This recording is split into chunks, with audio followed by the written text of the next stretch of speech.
Če ste mislili, da je grozno, kadar vas na parkirišču pred blokom zaparkira sosed, se raje pogledajte, kaj je uspelo vozniku te tovorne ladje. Kar 400 metrov dolgo in 59 metrov široko tovorno ladjo Ever Given, ki spada v največji razred tovornih ladij, je v Sueškem prekopu med Rdečim in Sredozemskim morjem zavila s poti in nasedla. No, s tem pa je prišlo do precejšnjega ladijskega zastoja, v katerem je obtičalo že več kot 100 ladij.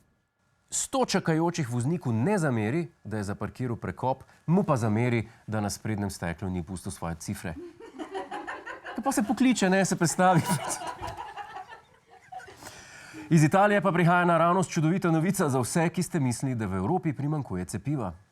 V Italiji pa so v skladišču podjetja, ki polni cepivo AstraZenece, odkrili zalogo skoraj 30 milijonov odmerkov tega cepiva. Izdelano je bilo v nizozemskem podjetju, ki sicer še nima dovoljenja za proizvodnjo, zato naj bi cepivo skladiščili v Italiji. Wow, našli so ga v skladišču obrata, kjer polnijo cepivo. Ne vem za vas, ampak zame je to zadnji plac, kamor bi pogledal. Nekateri podjetju AstraZeneca očitajo, da naj bi 30 milijonov odmerkov cepiva poskušala izvoziti brez vednosti Evropske unije, spet drugi pa vemo, da je šlo samo za spodletelo prvoaprilsko šalo. V četrtek so nam namreč povedali, da je zmanjkalo cepiva. Ne? Pa. 1. april. V Italiji ga je na tone. Klasična prvoaprilska. Za najbolj viralen posnetek tedna pa je poskrbel ameriški predsednik Joe Biden, ki je svetovni javnosti pokazal, da kljub svoji starosti zmore teči po stopnicah.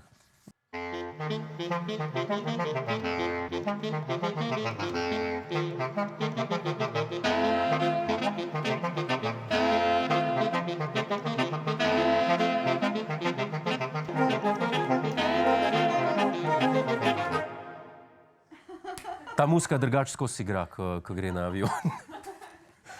Elegantno, ni kaj. Je pa vsekakor boljše, da je to storil pred kamerami, kot pa da bi se po prepiru z ženo pojavil v modricah, pa rekel, da je padel po stopnicah, ne, če smo iskreni. Hej, to je naš YouTube kanal, klikni na ta gumb in se naroči, da boš na tekočem.